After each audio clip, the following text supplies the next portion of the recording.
Hello everybody, let's see how to design a throttle body for your ITB kit project. So first of all, on the left hand side, let's see how a plain bearing design will look like as a sketch. Next to the plain bearing, you should have a groove on the shaft to make sure the position of the shaft will be the same. And it can be accomplished with a retaining ring on the groove. The dimension and tolerances for the groove on the shaft depends on the prescription in the data sheet of the retaining ring you choose. The other thing you should consider to have an additional sealing, a shaft sealing on the side, because it will make airtight your construction from your design from this side. If you are using a ball bearing, I would suggest to use a ball bearing which is two shielded, so it has on each side one shield. And the other thing, that of course you should have also a groove on the shaft with a retaining ring, so the shaft will position totally well in every dimension. The other thing you should consider is the interference fit between the outer surface of the plain bearing, so it will be a shrink fit. It will stay forever there if you press fit into the housing. In case of the ball bearing, it will be maybe easier to use a transition fit, and also you can see the other parts of the sketch where you should use a transition fit in green. For the ball bearing, you should use some additional adhesive to glue the ball bearing into the housing. You can see it in a yellow color, for example Loctite 648 or something similar. So let's see how the throttle plate positions into the housing with a cross-section view. It is important to have a 5 to 10 degree position of the throttle plate into the housing, because in this case you can make sure that it closes properly when it's closed. And you can see a short 3D sketch of how your throttle plate should be designed if you want to achieve this 5 to 10 degree. Guys, let's talk about a little bit how it looks like when you manufactured your parts. So basically, what are the materials what I use right here? So for the housing of the throttle body, I use the aluminum alloy.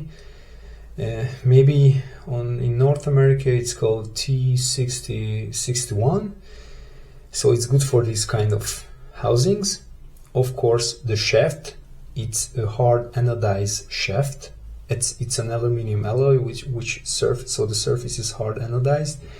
It is good because it's easy to manufacture, it's cheap, and it's good if you are using with a plain bearing what I used. So right here there are two bushings or bearings which are not a roller bearing, it's plain bearing. So for the throttle plates I used bronze as a base material, but you could use also, for example, brass if you want to use. It's a 2 mm thick bronze plate, or it was manufactured from that. And if you look at carefully, you can see that of course here I have of course the base degree, which is between 5 or should be between 5 and 10 degrees depending on the original throttle body you want to replace with this kind of ITB throttle body. And if we open it and we look it from the side, you can see also the slightly degree. So it was manufactured like that, as well, so it was designed. Okay, here you can see we have two additional sealing because the plain bearing is not able to seal enough for us, because if you have any kind of gap where the air can get in, if your throttle body is closed, and of course in that case you have an additional idling valve. But if it has any kind of plus or additional gaps where more or extra air can get in, you will get an idling, like, check out the following video and you will see what I'm talking about.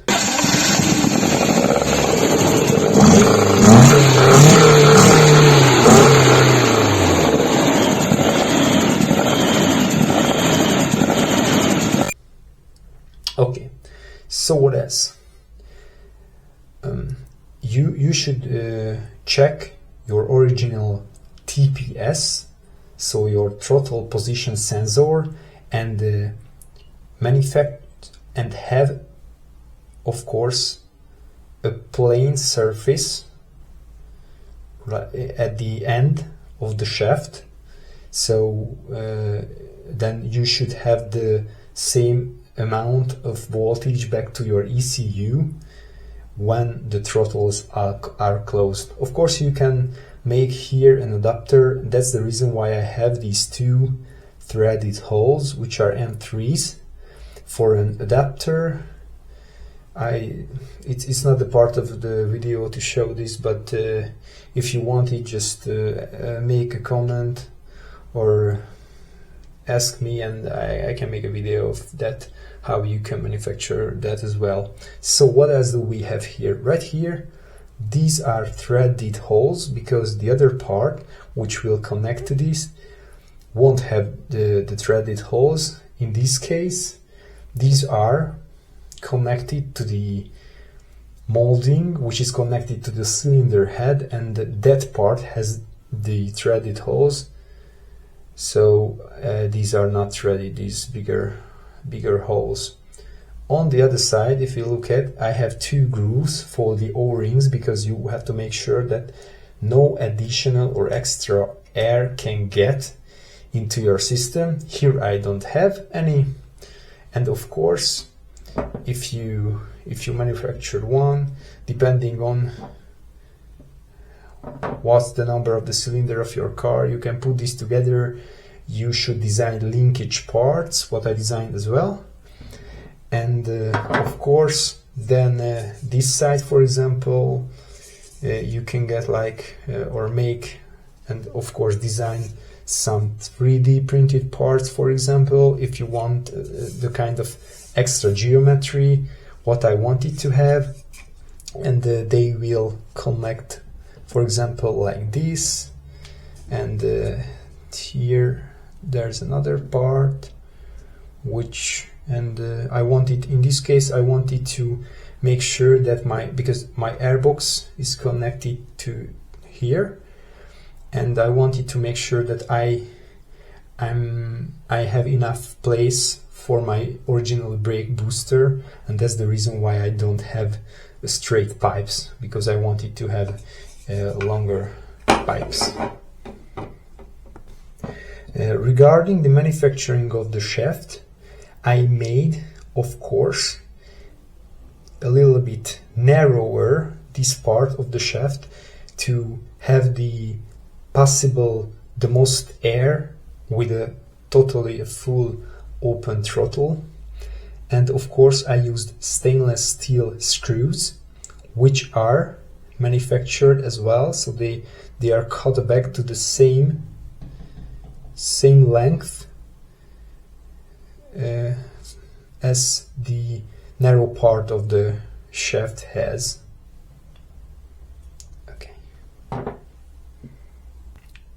For the end of the shafts, you should consider to have chamfers as well, because when you are putting together your construction, then you need to be easier to put here, for example, the arm and the linkage, the whole linkage construction, and of course the TPS sensor is more easier to install here if you have here slightly chamfer around.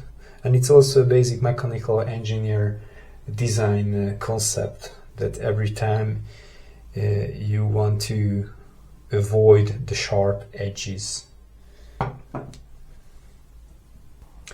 For the housing geometry, you should have, of course, these kind of chamfers to avoid very sharp edges. So I have these chamfers.